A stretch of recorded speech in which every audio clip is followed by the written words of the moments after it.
Right, we are go karting. We are a go karting. Remember that? Yeah, that video. Yeah, the Whatever. tractor boy, wasn't it? The I just need. coming off the 46 Down. to the hotel and have a go karting. Easy. What Yeah, I remember that. when That viral was sort of, good. with what? Like when viral videos were like first kind of coming around and they were kind of few and far between. Wasn't it like that? That must have been one of the first sort of viral videos. That Mm. Yeah, definitely, that definitely. and is it Fenton? Fenton Oh yeah, when yeah, yeah, the dog. when he's shouting his dog through the Fenton, Yeah, Fenton. Yeah, there was a sort of very early viral videos, weren't there? Them. yeah, man. Did the Kurzul Mandem ever reach you guys? No, I don't think so. Swimmy, they say, oh, smoke the reefer in the corner. Did you never get that? No, I don't think that made it as far as me. That was, I think, Kurzul's. It's a place in sort of Manchester way, and it must have just been like a Manchester thing. But you know, with viral videos, you don't know back in the day, do you? Because it was just shared around schools and that, wasn't it? Yeah, it was sort of different back in the day, wasn't it? Times were. Which I guess kind of leads us nicely into our guest, who's Alan McGee, Oh, um, who's very like he was probably one of the most rock and roll men of the 80s and the 90s, wasn't he? Late 80s, sort of. Oh no, even earlier. late Yeah, mid to late 80s, 90s, and that like yeah. Creation And Records. then really burst on the scene when he discovered Oasis. Um, there's this band from I think it was from Manchester or Oh Liverpool. yeah, fuck it. Yeah. Ooh. Love it. Uh, yeah. No. So he was. I think he'd agree in saying most famous and most known for being responsible for Oasis. I guess. Yeah, man. But such a great legacy as well. You are sorry. What an icon! Like Yeah. to be a part of that kind of time of Britpop and do you know what I mean? Like them cool like bands like Oasis and Yeah. They're the biggest band to come out of England. I think. Other like you've got the Beatles and I was just going to say the Beatles. yeah. But I mean, they definitely. I think they. I don't think there's anywhere in the world you could go and play Wonderwall and wouldn't know what it was. No, Uh, in fact, you find it very very hard. They're massive everywhere, aren't they? I think they're massive in like really big in like Asia and stuff like that. I think. yeah, in Japan as well. It was huge in Japan. Where's And the first time I heard of Alan McGee was watching the Supersonic documentary. Yeah, yeah. He's got a really addictive voice. I think it's quite like when he tells a story, it's kind of like he's got a really interesting voice, Mm. and I think it's because of the stories he tells are so unique to us in a way that I grew up listening to Oasis and you grew up listening to Oasis. Yeah. I think he's just got such a great. He's just a legend. And I first met him when we was doing Nick Moran, who's directing the film that I was lucky enough to be given a part in, called Creation Stories, which is all about Alan McGee growing up, what it was like for him growing up in Scotland, and his journey to London and Creation Records, the early stages of Primal Scream, and when they released Screamadelica, and it's just a mint story, and he was rock and roll. Yeah. Yeah, you'd have to be to kind of keep up with them lot, wouldn't you? Really, I guess. Yeah, man. Some of the stuff, like reading the scripts, when I got sent the script for that, I remember thinking, Jesus, like this guy has lived a life. And then shooting some of the scenes, and Alan was around a lot on set, and he was like buzzing to see it all. I think he's rightly so more excited than anyone else about this film, which I can't wait to see. I've not seen it yet. But yeah, I guess we sort of touch base on in the chat, don't we, about what it was like on set and what it was like for him growing up, and some brilliant stories about him and Noel and Liam and Yeah, that's. I mean, that again. That was the best thing about the chat with him because, like you say, you can watch documentaries like Supersonic. You can, and obviously whoever made that documentary wasn't Alan. So have an agenda or have a way in which they want that story to be shown and stuff. But when you actually talk to the people that were a part of it, Do you know? First hand. Yeah, we've been lucky enough to speak to some people throughout the years, I guess, in the industry that, you know, have met our heroes and know our heroes quite closely and stuff like that. And when you hear, I met Noel. When I was younger. He was at the premiere of This Is England in London. I don't think I was invited. I'm joking. I was there. He wasn't there, was he? Yeah, he was. He was at the when we went to the South Bank of the BFI for the after party. Didn't we get kicked out though because we were too young? No, we was down at the BFI because my dad was there as well. But I was so young. I was only sort of 13, 14. So I knew where Oasis was, obviously. But I wasn't as obsessed with them as I am now. No, I didn't. When I met him, I was kind of just like, oh, yeah, I'm not bothered. My dad lost his shit. Yeah. But I think if I met him again now, I'd be like, wow, you're Noel Gallagher. Yeah, man. Like Noel and Liam, man. You know what I mean? They should just get back together right now. Yeah. Listening. Yeah. I mean, I don't know. I think it's kind of it's divided opinions, really, isn't it? Because I think without each other, there never would have been Oasis. Noel was obviously, I think he was the talent in terms of writing. He wrote all the music. Yeah. And then Liam, you know, it wouldn't have been Oasis without Liam's attitude on stage and whatnot. So it's kind of the perfect mismatch of band members, I guess, wasn't it? But yeah, it was great to chat to Alan and sort of, like you said, get the first-hand stories. And, you know, there's a particular one in the chat about when Noel saw Boris Johnson in a hotel in London.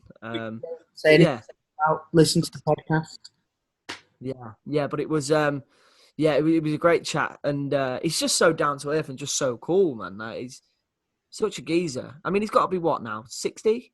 I don't know. I wouldn't like to guess. I think he's got to be 60, and he's probably the only 60-year-old that I know that can still wear a full Puma tracksuit and Adidas trainers and look cool.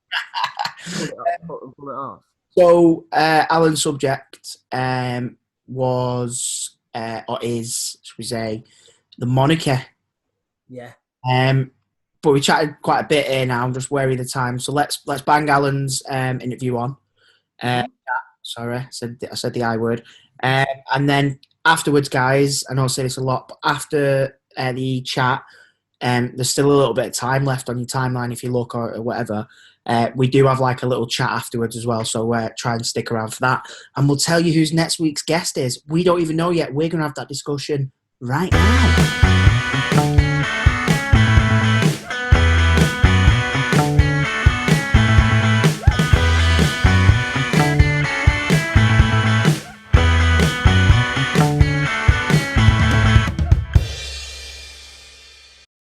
Andy, are you recording now?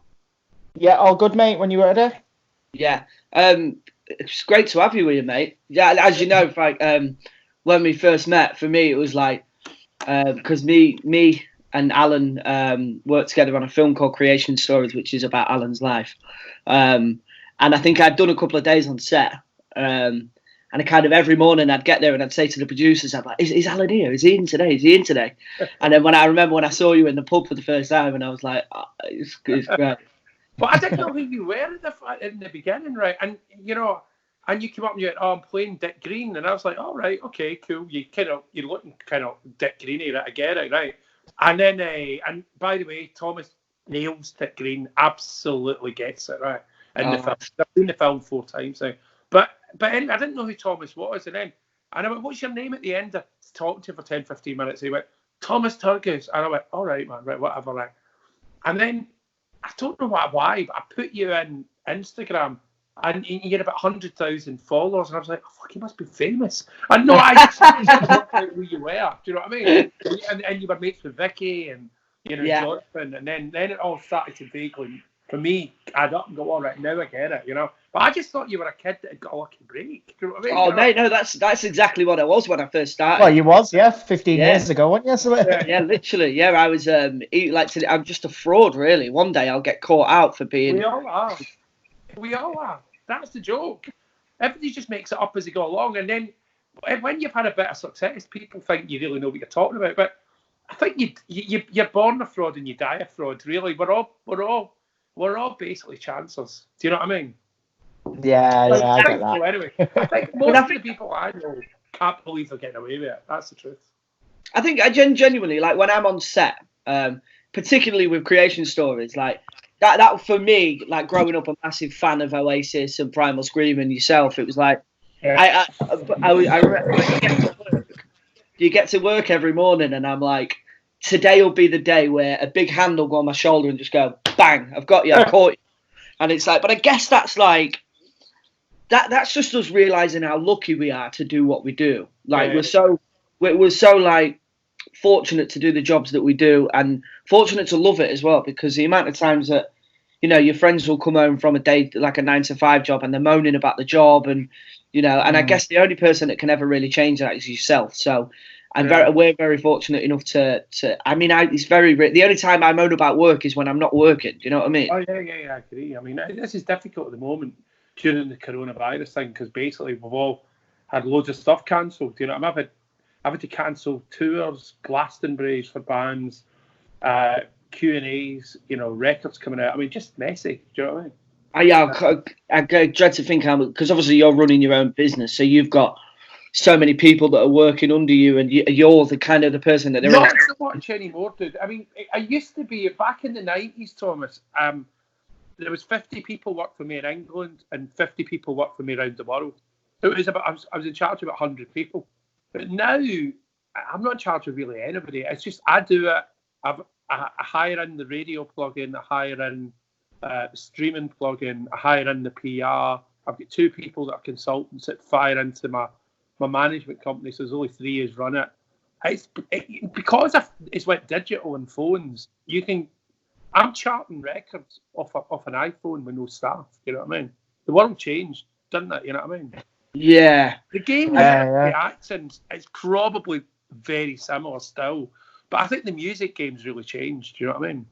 Yeah, I bet especially with like downloads and stuff like that, it must have changed loads, because like don't most musicians make the most of the money now off like merch and stuff rather than albums and that? I mean, if you could, I mean, like having a hit now, you can have it. You can make a lifetime's money out of a couple of songs if you get it right. I mean, like Mark Ronson or that who was the guy that had the rock star song? I mean, 1 billion streams. When you get stuff like that going on, you're gonna make a lot of money. Do you know what I mean? Because the calibration and the finance to that is basically about $2,000 to the record rights for 1 million streams and $2,000 for the recording rights, right? The recording rights and the publishing rights. So that's $4,000 for 1 million streams, which is shit, right? That's just Spotify. But if you've got 1 billion streams, that's a lot of money. Do you know what I mean? You know, and you know, it's you know, you're starting to head into, you know what I mean? You know, you're starting to really head into it. You wouldn't have to kind of do much else work wise. No, really. I mean, that kid. I can't remember what he's called. You know that. You know. It's Post Malone. And I mean, Post Malone's great. I like Post Malone. Yeah, it's a good song, and I reckon he must have made about $4 million off Spotify just on streaming. Do you know what I mean? For that song. Wow. So you never used to be able to do that with songs. Not back in the 80s and the 90s. Well, there was a lot more hard work involved, wasn't there? Yeah. In terms of like now, I guess it's just, you know, you're uploading a song and then I guess it's in the public's hands to sort of run away with it and then count your money for you. But whereas when you started back in the day, there was a lot more hard work, wasn't there? I mean, I only sort of had a very small insight into what it was like running a record label and things like that. But I mean, I guess it was just kind of.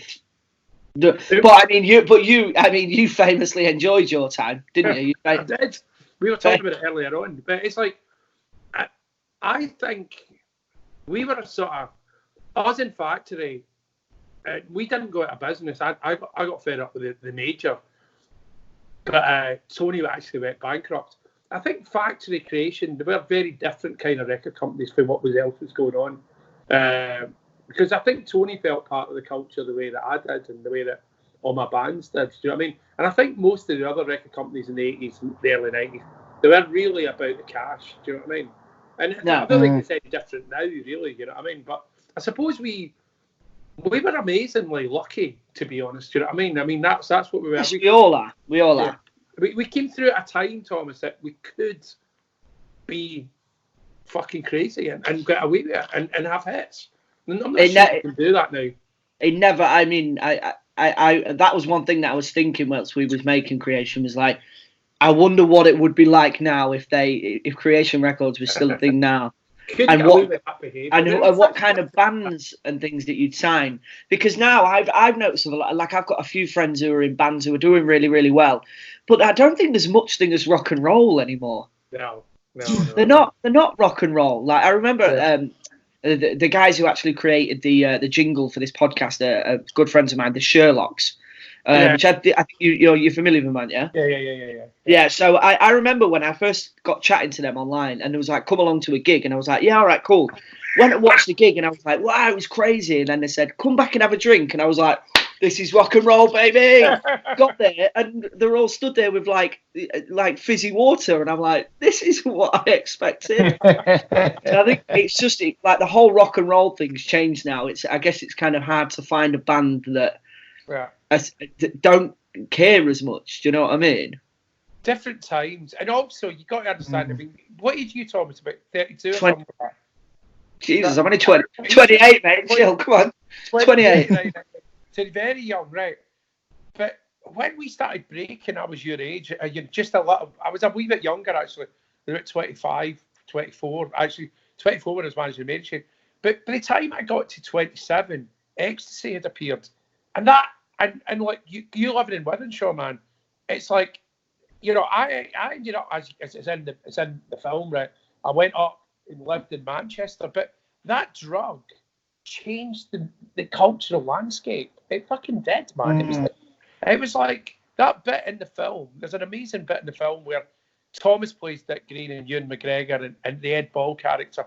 They go into like a little cafe, and they're Radio 1's playing something like Ride on Time or something like that, and it ends up they've come straight from the club into the cafe, and Ed Ball's on the table, and Thomas playing Dick Green turns around and goes, What's the tune? And they went, it's the washing machine or something. It's a dishwasher. And it's just, we've had moments like that. That why that moment is brilliant is we actually had a lot of, like, going into old men's cafes and dancing about at 10 in the morning and the old men leaving, and now I'd be the one to be leaving now. That's the joke. Do you know what I mean? Yeah. It's just completely gone 360, hasn't it? Yeah. But it's a brilliant story nonetheless. And like I said, when I got sent the script and they asked me to do it, I was just like, rang my dad straight away, and like my dad's obviously a massive fan of the whole the whole story of everything that went on. And man, I just can't wait for the premiere. I want to know what the premiere is going to be like when all said and done. But anyway, wait a while now. What would be funny is if we all basically, because nearly everybody's sober now. Do you know what I mean? But it'd be funny if we had one last night, like you know.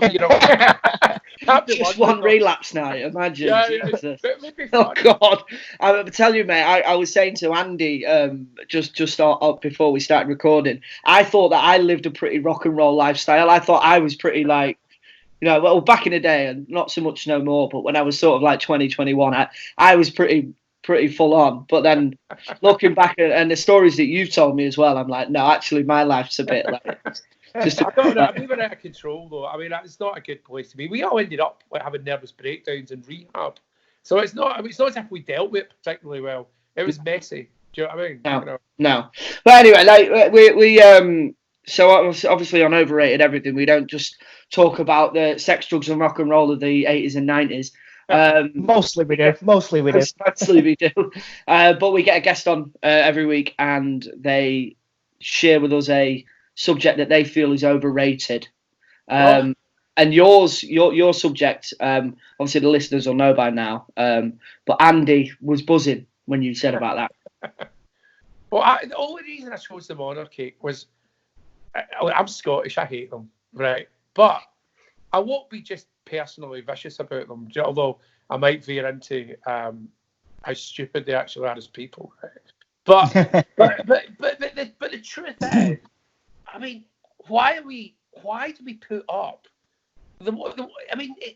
we must be mad to have a royal family. It's just, and what always amazes me is you think that basically it was maybe just the Tories that are hanging on to it, because they love tradition and stuff like that. I don't think it is. anything royal happens in London, it's we old women from where I live in Bermondsey going, like we working class women that love the Queen. I mean, I think that's overrated, mate. Do you know what I mean? I think it's it's a tourist thing as well. Tourist, not Tory. Yeah, tourist. I think it is. See, I've always said that about it though, because one of the things, because I despise the monarchy, and I'm the same as you, Alan. I think it's just the idea of it is so silly. But the argument that a lot of people say is like, oh well, Buckingham Palace brings in X amount of money in tourism, like Tomo said, but fucking Stonehenge brings in a load of tourism, and no one's lived there for thousands of years. So if we kick them out, do you know what I mean? Open up Buckingham Palace as a museum to the monarchy and have it as a museum. Where do they go? Where does the Queen go? Wherever she's cute, man. She's cute, bless her. She's cute. The one thing I would say, and then I won't bitch about them anymore, really. But thinking. Oh no, that's the point of the podcast. Right, yeah, no, you've got about another 30 minutes. Stupidity of these people, and these people are right. We'll start at Prince Andrew. Did you see that fucking Newsnight interview? I mean, he's a fucking bellend, right? It's just the bit when he was saying, it's because I'm so honourable, and blah blah blah. And I thought, yes, in hindsight, I think it was rather good that I was friends with Mr. Epstein because, blah blah blah. And you're just thinking, you're up. If you were Prince Andrew, you idiot, you'd be up on sex charges. You're a fucking idiot. So he's a fool. He obviously got taken. They've obviously got him on tape, and they've been blackmailing him for fucking years. And he's caught between a rock and a hard place. He's an idiot. Charles got taken by Jimmy Savile. He's a fucking idiot. And then Harry, who's a fucking idiot, got taken by Meghan Markle. They're just a family of fucking imbeciles. And we pay them money to be moronic. That's the bit that I kind of get away with. Yeah, it's crazy, isn't it? I mean, it's like you say, for me, it is an idea like having a monarchy.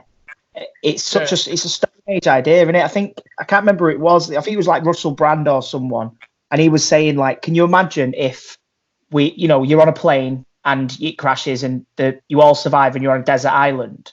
Yeah. It's like looking at one old lady, giving her a crown and going, "You're the boss." It just doesn't make sense. It doesn't. Years ago it might have, but now you'd kind of.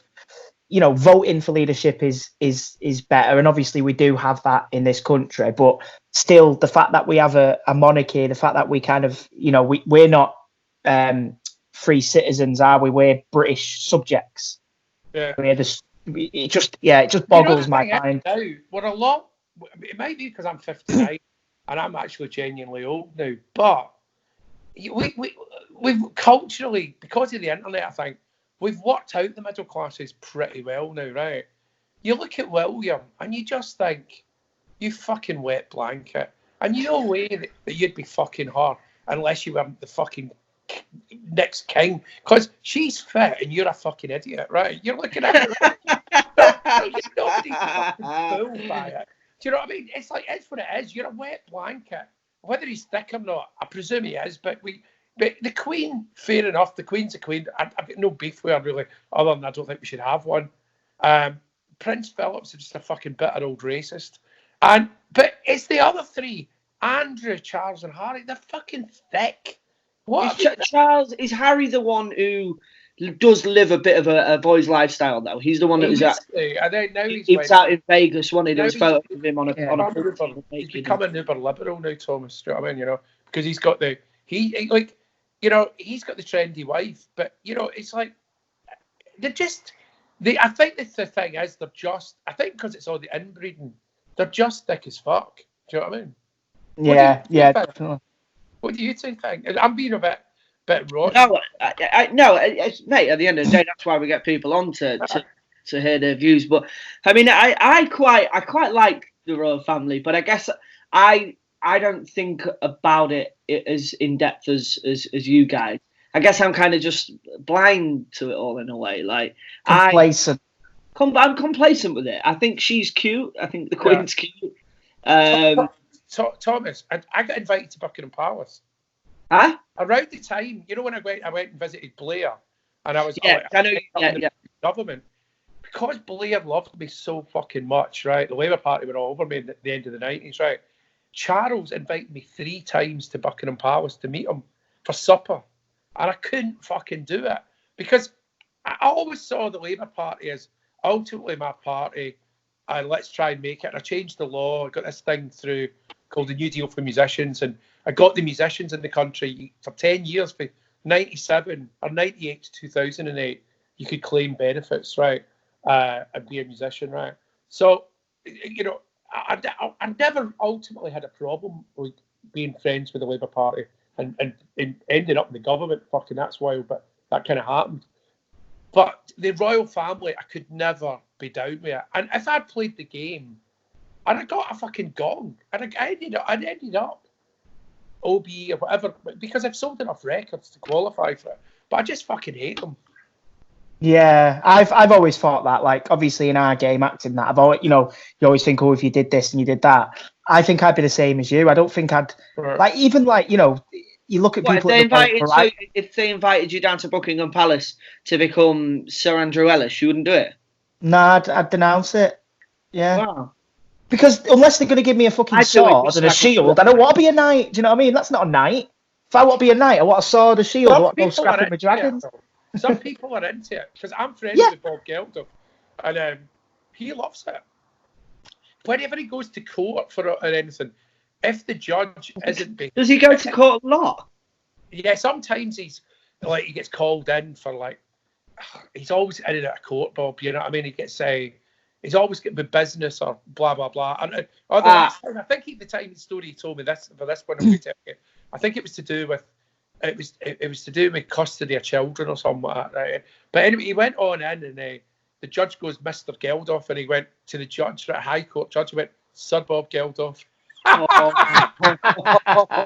So he liked it, obviously, Yeah, I don't know. My mate, go on, T. No, go on after you, mate. Go on. I was going to say, my mate, he bought, you can buy like a square foot of land. I think a lot of it's in like Scotland as well. And you become a laird. Is it Laird? So you can officially use that if you want in your name. And a pal of mine did it, and he rang up a hotel, and I think he rang back a little bit later with that and said, "Oh, sorry, it's Laird, whatever." And they upgraded his room and stuff just because they thought, "Oh, this was like years ago when this first started coming in." But yeah, so it does. I get, it gets you places. I guess. I'd like to be called. I'd like to be called Sir Thomas Turgoose. Yeah, you'd be good. I mean, look, if you don't hate them, you should take it. Do you know what I mean? I'm not. They haven't offered it to me. They haven't offered it. Yeah. I'm just saying that if they feel I don't fucking agree with them. Do you know what I mean? So I mean, I just can't do it. You know, I mean, I can't be down with them. But I did get invited. And I mean, there was a point maybe 5 years ago that I remember thinking, not that I wanted a gong because I didn't, but I thought maybe I should have just went to meet them, to work them out because you slag them off enough, McGee. Do you know what I mean? Yeah, go. Your enemy. Actually, cool as if he was just cool as fuck. If all of the royal family had just sat there, just being fucking cool. Do you reckon they actually live in? But do you reckon the Queen lives in Buckingham Palace? Yeah, I know a few people that have been in and out it, and they say it's pretty tacky. It's pretty run down, actually. I bet it's just like the Dorchester in London. Yeah, but it's just a shit Dorchester. Dorchester's charging loads of. What does Dorchester charge? 600 a night or something like that. I've only stayed there for work. I'd be shabby for 600 a night. I remember. Palace is a bit shabby. I remember I stayed at the Dorchester when I was a kid, and I remember pulling up outside, and there was like Lamborghinis and Bentleys, and there was like all the people with top hats, and I was like, "What?" Got to the room. I was sharing a room with my dad and my stepmom. I must have only been 14, 15, and I got to the room, and I was like, "This is shithole." I would never pay all that money to stay there. Because they're old, like, listed buildings, aren't they? So they can't really do much with them about. No, I agree. I tell you, though, I think God, Prince Andrew must be the only person in the world that's going thank fuck for coronavirus. Do you know what I mean? But it's like... Because, but he might end up sort of bringing it down, not completely destroying it, but But I think he's going to change it because he's just so over the line this time. Do you know what I mean? And with social media now, look at this. We're sitting 3 different places, putting a show online. The world's transparent now. Do you know what I mean? If you go over the line, you're probably going to end up online. Do you know what I mean? And he is. Do you like the way that technology's changed the world, or does it freak you out a bit? I think both. Do you know what I mean? I love it, but I think I was doing a bit better in the old world when I could control it a bit more. Do you know what I mean? But I think everybody's a bit like that. I think that everybody's a little bit like, yeah, you know. Do you know what I'm saying? You know what I'm saying? Yeah. It's different. You know, it's scary. Sorry, go on. Well, before, Thomas, how you broke a band in the 90s, you only had to do 4 things apart from the music. If the band had a hit, you just got, this is mid-90s, that's how I broke Oasis. You got The Word, you got The Chart Show, you got Steve Lamacq Record of the Week, that 8 to 10 slot on Radio 1, and you got front cover of the NME. And you would put your record in at 30. You knew what to do. Do you know what I mean? Now, it isn't like that in music. People are breaking the internet now for doing nothing. Yeah, I agree. You know what I mean? People are becoming viral megastars nowadays for doing a video that they created in the front room. Yeah. But I guess that's the whole 5 minutes of fame thing, isn't it? But yeah. People are actually making a living from being like influencers and stuff. Like we've had guests on here before, a guy called Aaron Kraskell, who genuinely makes a living from making videos and putting them out online. But he's got, I think he's up to 6 million followers on Instagram. I don't even know who he is. And me and Andy was walking through London with him, and just everyone knows they're all shouting things at him out of the cars, and it's bizarre. Like, it's great, obviously, for him, and he's found this platform and he's grabbed it by the balls and run away with it. But it's bizarre. To me, that's bizarre how people can become. Do you know what's quite interesting? This lockdown thing. I mean, I know we're only 2 weeks into it, right? But well, I've been in for 2 weeks because I was in isolation for the first week, and then we've been in lockdown for a week. But what's interesting about it is, I mean, I'm barely watching the TV. I'm watching shows on Instagram, and sometimes I'm on the shows on Instagram. But and watching like Steve Naive Facebook page, he does a concert every night. Elvis Costello's pianist. Yeah, I mean, the entertainment has went off. It's Netflix and online. Do you know what I mean? You know, I don't have channel 1, 2, 3, and 4 at home. I don't have any channels. None. Yeah. We're the same. We're watching like every morning at 9 because I've got my little girls as well. So we're up at 9 with my eldest. Well, we're up at like 7, but 9 o'clock every morning. We've got Joe Wicks doing an exercise class, and then she's got someone teaching them how to dance. Like, it is amazing. Like, I think one good thing of this is the creatives are finally kind of doing their stuff and as well now for free, because they can just put it out there. They can do it themselves. And rather than, I think it's brilliant as well. Like that Joe Wicks as well. He's donating all the money from the views to the NHS, which is great. It's kind of that time now, isn't it, where everyone who's been telling us to get a proper job all our lives are all sat there listening to all the music and watching all the shows. Do you know what I mean? Yeah. They need us now. Yeah. But it is a great time for us all to sort of like, help each other out. Like, obviously, having people like yourself, Alan, and all of the other great guests that we're managing to get on. It's kind of like we've now got an opportunity to do what we want to do. And then put it out there, and more people are at home now, so people need things like this to keep them entertained. So I guess in a way we're key workers. Just saying. I don't think people want straight presenters. Like, you two would do well. Do you know what I mean? In the climate that we're now heading into, people don't want. Well, Philip Schofield, I guess it's going to sound fucking bonkers, but I sort of kind of like him because he's so mental. Do you know what I mean? Do you know what I mean? Yeah. Not because he's good, but he is nuts. Do you know what I mean? Yeah, he's got He's got a Twitter that's just all about him drinking wine. Have you seen that? No. He's brilliant. He's got his own Twitter account that's just about wine. No, he's but I like what he does on social media. He's very real as well in a way that he there's no glam about him. There was a great video of him trying to turn his alarm off in the attic. Did you see that while he's drinking gin? His alarm box is going off or something, and he's drinking gin, and he's trying to turn it off. And I think Schofield's great. Changing. I mean, it's just the fact that I'm consuming, Instagram shows, Facebook stuff. Do you know what I mean? And then on demand TV, like films like you two guys do. Do you know what I mean? Netflix. I think the world's just massive. And then Soho Radio, Boogaloo Radio, if you want music. I mean, I know there's millions of radio stations, but I just don't. I mean, I don't think you're going to the BBC so much anymore. Do you know what I mean? No, that's true. I mean, I the news probably is all we have on BBC now. Every now and again, just to see what freaking Boris is saying or whatever. But other than that, it's on demand, and that kind of jump's only going to get more and more as time goes on, because like with 5G now, what they're bringing in, that's apparently going to like accelerate at a speed that we can't even imagine. Things are going to be.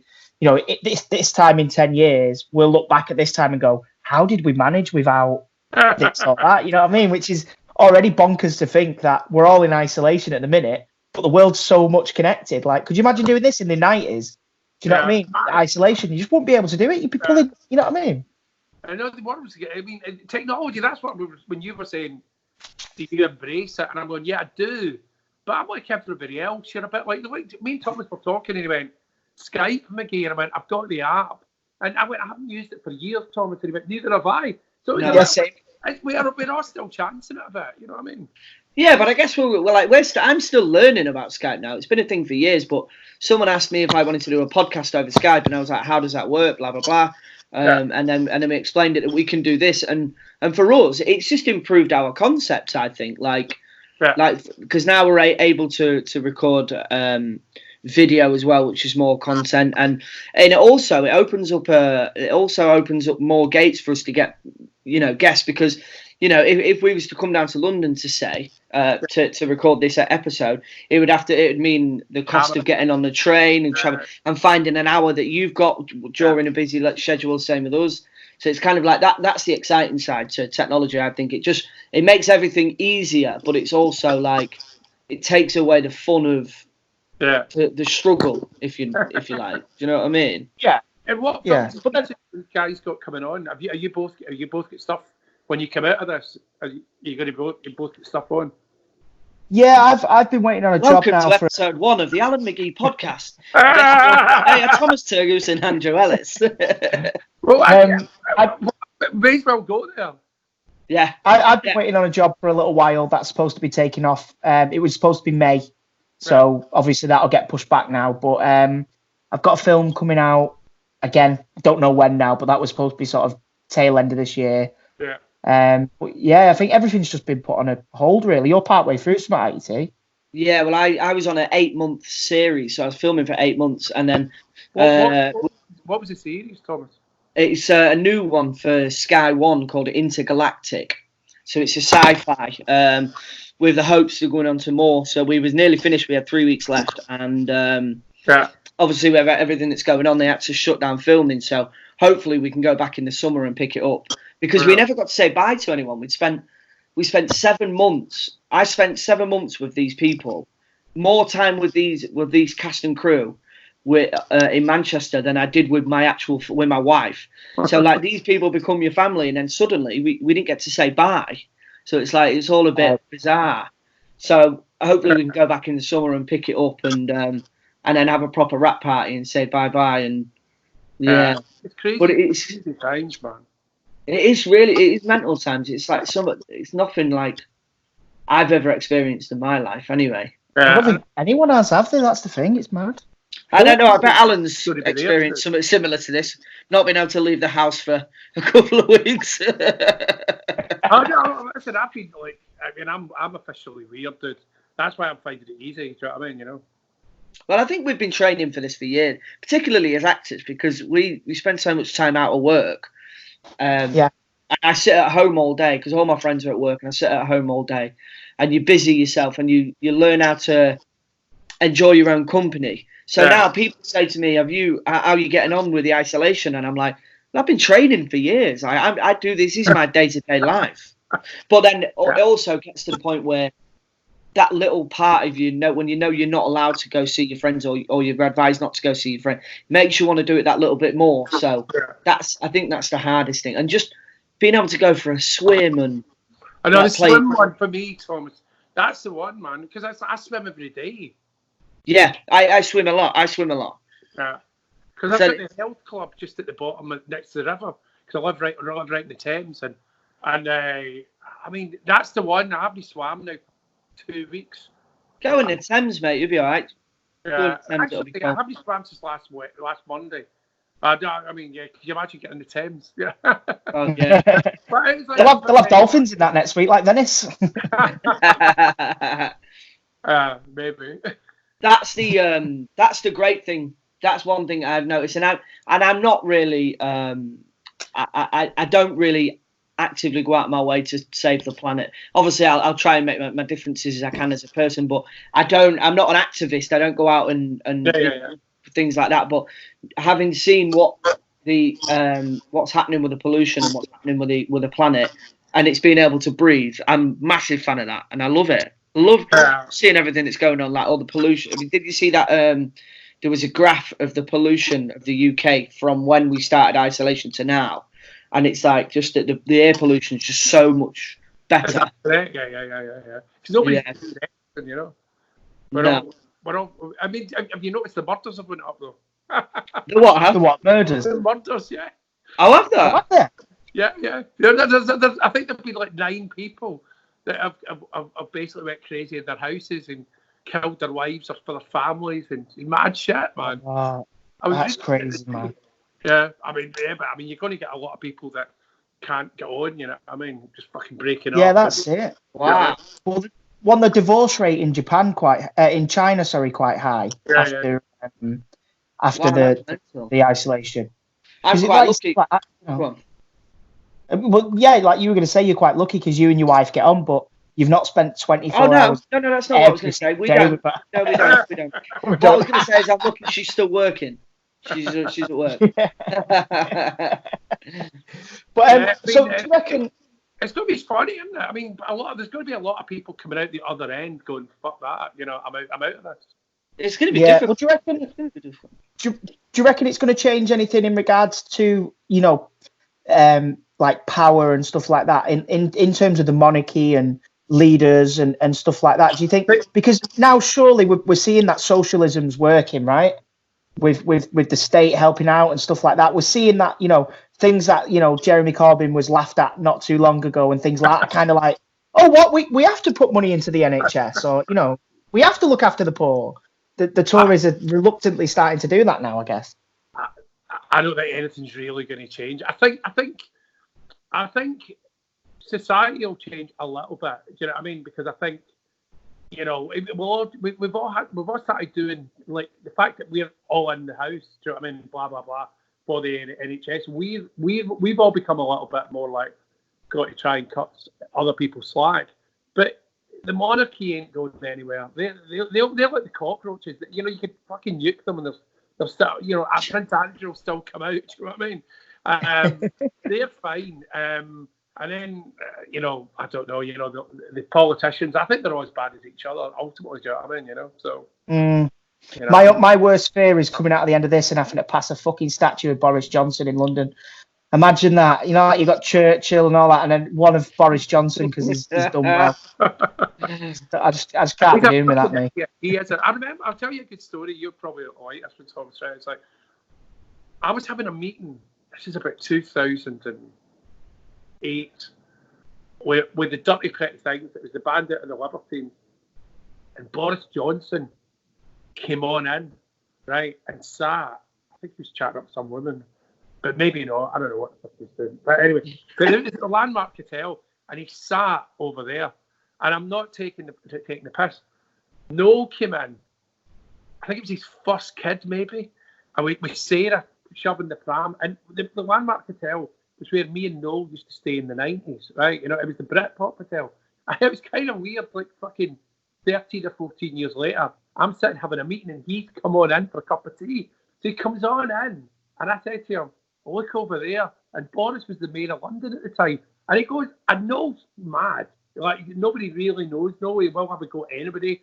And I went over there and he went to completely have it with Boris Johnson. And I was like, no, fucking don't be, you arrested, you idiot. You know what I mean? Oh my God. Maybe I should have let him. Maybe I should have. But I reminded him of that recently. I went, yeah, fucking Boris was there. Do you know what I mean? Like a mad moment. Yeah, it's mental, isn't it? I mean, I think, he's making the right decisions now, isn't he? He was really slow and he wasn't clear in what he was saying. I'm not sure they're doing that well, Thomas. I mean, like they've only just applied for the ventilators, and they don't have. Germany's got the antibody test, and they don't have the antibody test. And if we get the antibody test and say, you know, get everybody tested, I think I've actually had that. Do you know what I mean? So it's like, so if you can get everybody tested, we can actually start to get things going again. Do you know what I mean? I'm not sure the Tories really know what they're doing. I think he wasn't clear in what he was saying, and he was putting a lot at risk when he was saying, I would avoid going to the theatre and I would avoid going to gigs. And that's a lot of people's livelihoods. He should have been clearer. He should have said, don't go. Don't go. Simple as that. That you can't, you're the worst one for me. The worst one for me was when he, was it like 3 o'clock in the afternoon, said, right, okay, on a Friday afternoon at 3 o'clock, he said, right, the pubs are shutting tonight. Don't go. As if the majority of the country aren't going to go, fuck it, one last pint. What? Like, around here. Shut them on a Wednesday. There was having end of the world nights. Loads of our local bars was having end of the world parties. And I was like, what the fuck is that about? You know, everyone's getting, it's like, it's literally like giving the country 9 hours and saying, right, you've got 9 hours of fun. You've got 9 hours of fun. Yeah. Well, people are dying. You know what I mean? Like, yeah, I guess it. Yeah, I was wrong in saying that they're handling it very well. But I mean, the government now, you know, there's a lot of grants for people and freezing the mortgages and things like that, which has obviously helped people massively. But it's just my bands are feeling it, man. You know, I mean, all my like, and cast, and because we had like loads of. I mean, I cancelled for the Mondays. Glastonbury got cancelled. Isle of Wight. You know, casted a lot of day. I mean, it's just messy. Do you know what I mean? You know, because messy. A lot of actors, they live from job to job, to gig to gig. Yeah. So well, that's our livelihood, isn't it? I was speaking to again going back to the Sherlocks. Like one, they were saying that the amount of prep and things that goes into a festival. I think they had, I don't know, 7 or 8 festivals over the summer, and that's literally all of that money that they was paying their bills with is now not there at all. And it's like they've got nothing. They've got nothing to. You know what I mean? Yeah. It's a worrying time, but I think now the country are taking it serious now, aren't they? People are staying in. And hopefully we'll start. I'm friends with the singer in the Idols. I've just done some shows with him, like some Q&As, and he was telling me that because they've just broken everywhere just the last 6 months, and they were flying down to South America now. They were going to go, and they had a sellout South American tour. And then I saw him. The last time I saw him was about 2 weeks ago, 12th of March, and he told me that they'd lost £500,000 worth of shows. Lost 60 grand in flights. Do you know what I mean? You know, just like, you know, that can bankrupt people. Do you know what I mean? Yeah, it's going to have a massive knock-on effect, isn't it? Well, but I guess that, you know, once we're all clear and we can start to rebuild, and I think it's amazing to see how us as the British have all come together, you know, and we're all trying to make a difference. And yeah, I think it's I think we'll be all right. I think, you know. Yeah. Can you imagine the parties we'll have and the? Do you know what I mean? How many lengths you'll do, Alan? Do you know what I mean? Like we're gonna hit it hard, aren't we? Once this is over, I think. That's what you got to look forward to. Like Thomas is in. I want to get that fucking film out. You know what I mean? Yeah, that's it. so many films that have been delayed, and so much, like say, albums that are being delayed. So once it kind of the floodgates open again, like we're gonna have a pandemic of just shit to do, aren't we? Do you know what I mean? It's gonna be amazing. The sad thing is me being a pessimist. Maybe nobody's getting any money to go though. You know what I mean? True. Well, that's the thing when all these pubs reopen and things for the summer. Like, is anyone going to have any money to go and enjoy it? You know, it's kind of like it's uncertain. Sorry. Should be a good first night. Yeah. Oh God, can you imagine what? Like, I mean, I just hope that they don't go right. Friday, all the pubs are open. Oh my God, imagine. That's what it's going to be like, mate. It's going to be messy. Oh God, I'm scared. I'm scared.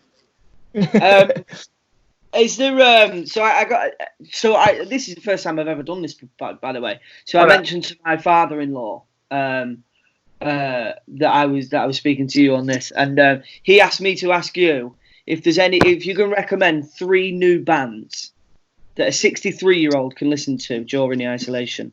3 new bands. But bearing in mind he's 63, but I think he goes to 2 gigs a week. He loves gigs, and he goes to anything. I mean, I won't put my bands in it. I'll keep my bands out of it. Idols, Fontaines DC, Shame, all great. Because they're the new kind of like breed of rock and roll band Britain's coming out with. Well, Fontaines are Irish, but that whole new punky rock and roll indie thing, do you know what I mean? And it's with new people, and it's just it's fresh, you know, it's good. Do you know any good bands, Thomas? So I've heard of the Idols. Yeah, a great band, man. Yeah, and I've seen them on. They're doing most of the festivals this summer, wasn't there? Yeah. So, well, no, I'll check them out as well. Do you think? Is there any recent? What's your thoughts when you put Radio 1 on now? I've got to be honest, man. I mean, I don't. You know, I mean, I won't be cruel about it because I'm 59. If I was putting Radio 1 on, there'd be something fucking wrong. Do you know what I mean? So, you know what I mean? It's not meant for me. Do you know what I mean? I mean, it is what it is. It's fucking rubbish. We know that. But I suppose, you know, it's just different. That's a healthy thing for Radio 1 that an old 59-year-old rock and roll guy thinks it's rubbish. That's probably what they want. Do you know what I mean? Yeah, because I guess they want young ones.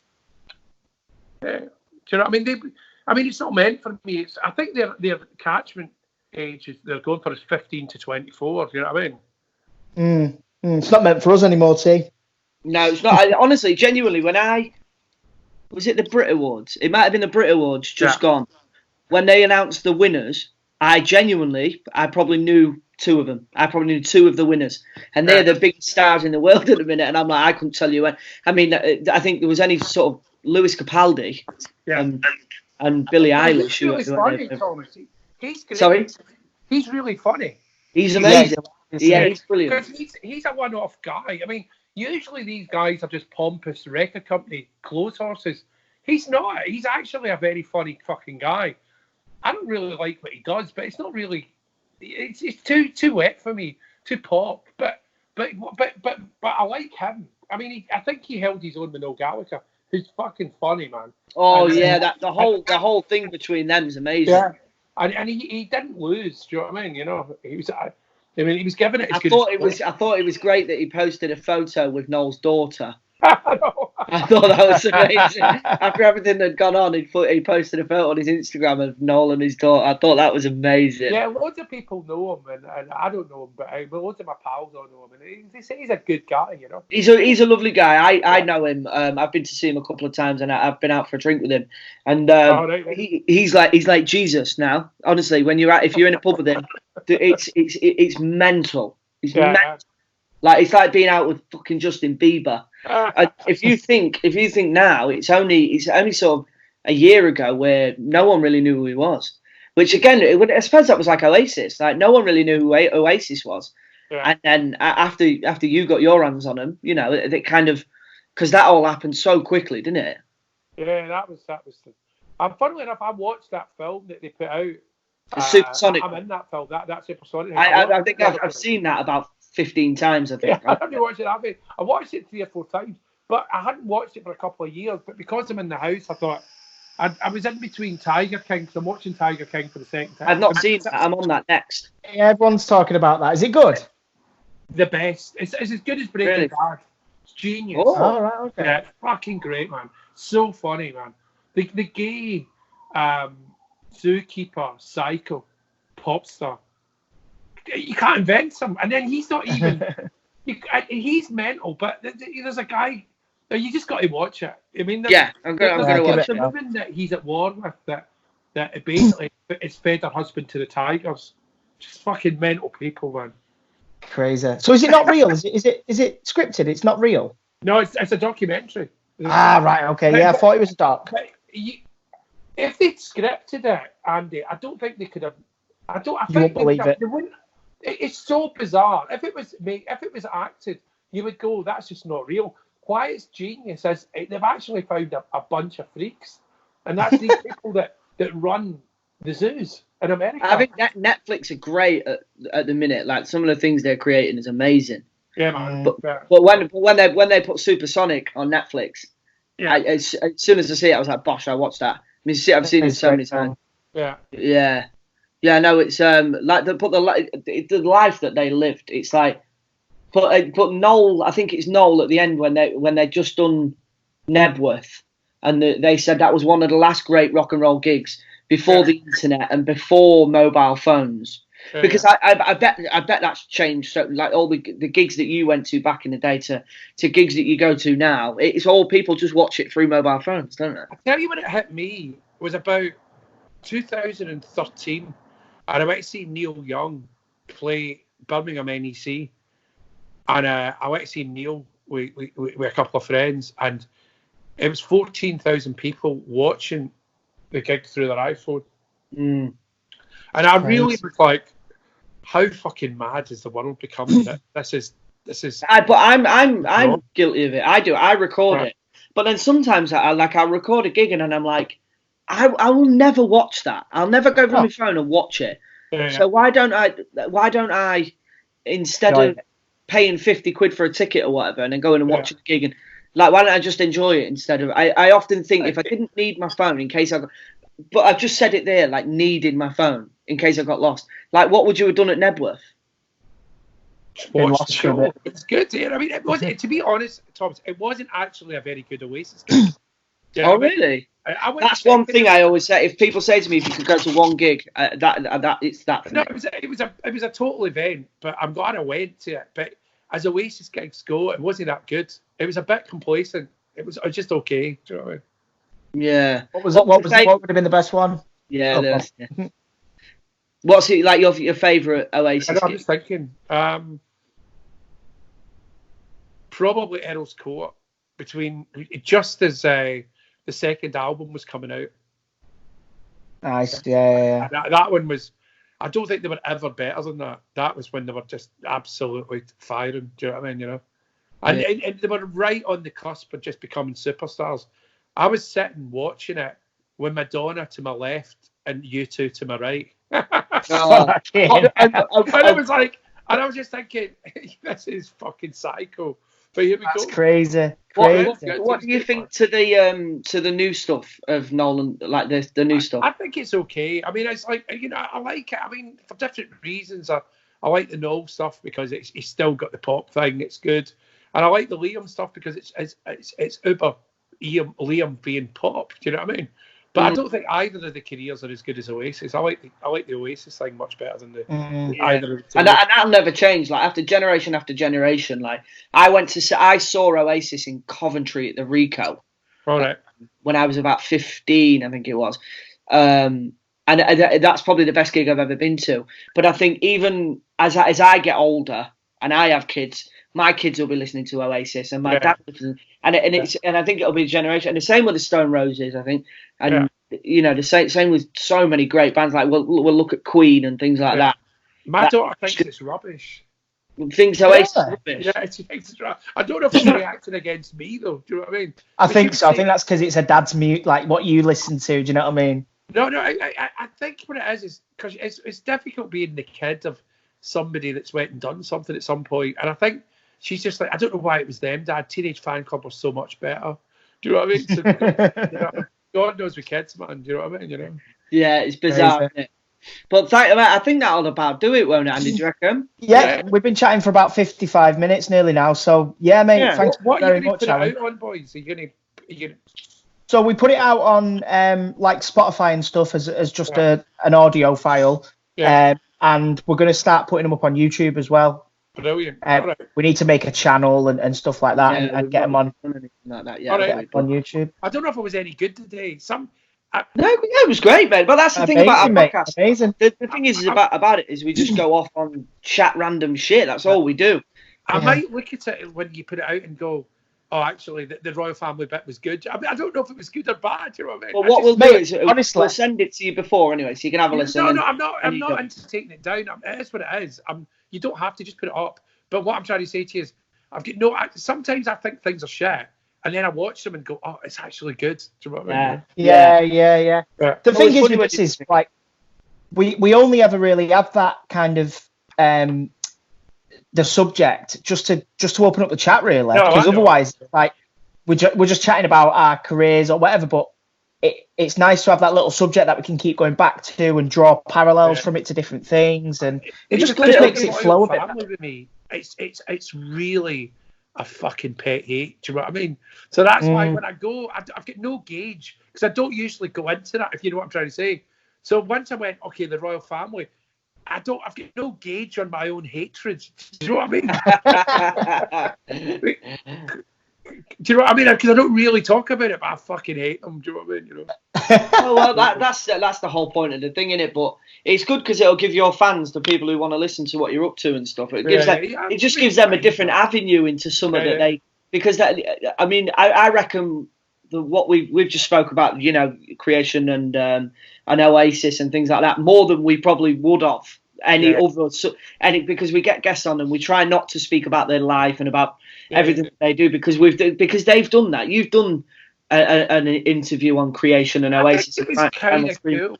It was fine, Thomas. I'll probably see it when you put it up and go, oh, that was actually all right.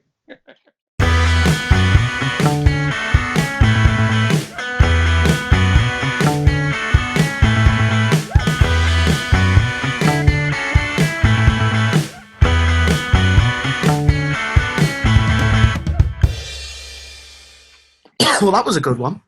Yeah, it really was.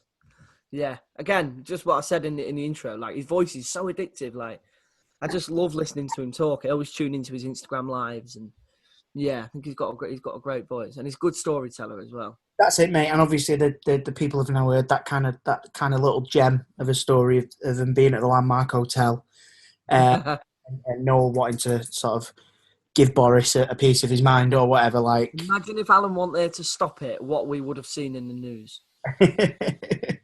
That would have been a good headline, I imagine. Oh yeah, definitely. So good to get an insight into, like, because I was seeing Noel Gallagher as being chilled, like the more chilled one. Yeah, like you don't like that. Like I when obviously having, like, say it was weeks ago that we had this chat, I always had in my head that it was Liam, but then listen back while editing, I was like, oh no, it was Noel. Oh yeah, of course, yeah. Yeah, exactly. You just assume, wouldn't you? Be like, oh yeah, obviously it'd have been Liam, I guess. But yeah. Imagine if Liam had seen him in that hotel. God. Here's a bit of exciting news, to completely off the subject. I hit 1 million views on TikTok today. 1 million views? What, across all your videos? 1 million. No, just on one single video. Oh, nice one, mate. Congratulations. Yeah. Things are going to change around here, mate. Things are going to be different. Don't be TikTok famous, Tomo, because we can't be. You like, will you still be my friend? Well, maybe, I don't know. Not me.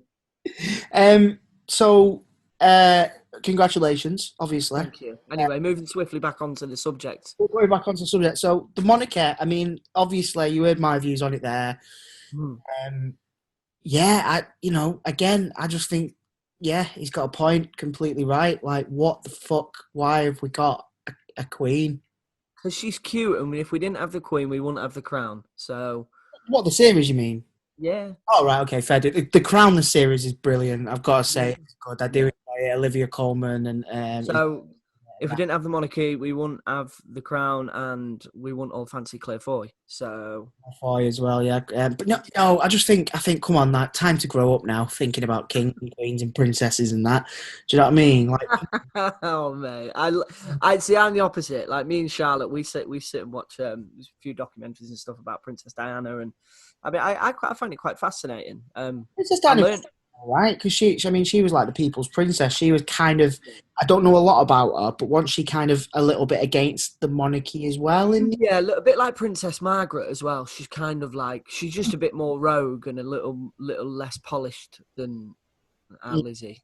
I just don't understand it. I just think, why? I get it, hundreds of thousands of years ago, or whatever, a couple thousand or so years ago, when they used to go into battle with you and stuff like that. But nowadays, I just think, come on, it's time to grow up. Yeah, well, sorry, I quite like her. I quite like the Queen. Yeah, fair to. Each to your own. But obviously, me and Alan don't, and that was what the podcast was about, and that's fine. That's why this podcast's so good, isn't it? And that's exactly why we started it, because we disagreed on something. We disagreed on me loving football and you thinking it was overrated, and then we was like, boom, we've got our podcast. And that's kind of like the ideal scenario, really, where we get a guest on and one of us agree with the subject and one of us don't, because then it gives us a talking point as well. Exactly. So yeah, great episode. Another one in the bag. That was episode 9. Mint. Do you want to chat about our next guest? I'll let you do this one, mate. It was you that managed to hook this one up, which I was a big fan of, because I'm a huge fan of what she's probably most famous for. Yeah. Which you were also in. You never mentioned that. I try not to, mate. I try not to tell people. Yeah, I was in Game of Thrones. It's not biggie, really, is it? Blink and you'll miss it, mind. But yeah. Yeah, so next week we've got the actress Gemma Whelan, who played Yara Greyjoy in Game of Thrones, Alfie Allen's sister. Yeah. Amazing performance. Like, I remember, again, we'll go into this next week, but her first episode, just straight out the bag, was like, wow, you don't mess with this girl. She's a powerhouse, isn't she? Yeah. I mean, other than myself and possibly Ed Sheeran, I don't think there's a bad performance in Game of Thrones other than me and Ed Sheeran. Yeah, fair do. Yeah, I mean, Ed was all right. But I mean, he must have been out of his comfort zone there, though, because like it's like me going and playing Glastonbury. Do you know what I mean? He's in the biggest show on the planet, and he's not an actor. It's like me going to Glastonbury and trying to play the guitar on the pyramid stage. Yeah, that's true. That is true, I guess. But yeah, that's next week anyway. As always, please do, if you're watching on YouTube, hello, how's it going? You waved back there, didn't you? You'd ask yet. If you are on YouTube, do just ring the bell, as the people on YouTube say. Subscribe to us, like us. You get a notification then when we come on live every week at 10 o'clock on a Monday. It's like a premiere, so you're kind of watching along live with other people, which is pretty cool. Chatting there as well sometimes. You're very good at all this, I must say. I just try, yeah. As people know already, that Andy is very much the brains behind Overrated Everything. He keeps the wheels turning. So listen to what he's saying, ladies and gentlemen. Listen to me. And also, if you do still listen on audio only, thank you. Obviously, the podcast has always been audio. Please do, whatever you listen to, subscribe or like or whatever. And just, if you can as well, just go on YouTube and do that. It just helps us get a bit more.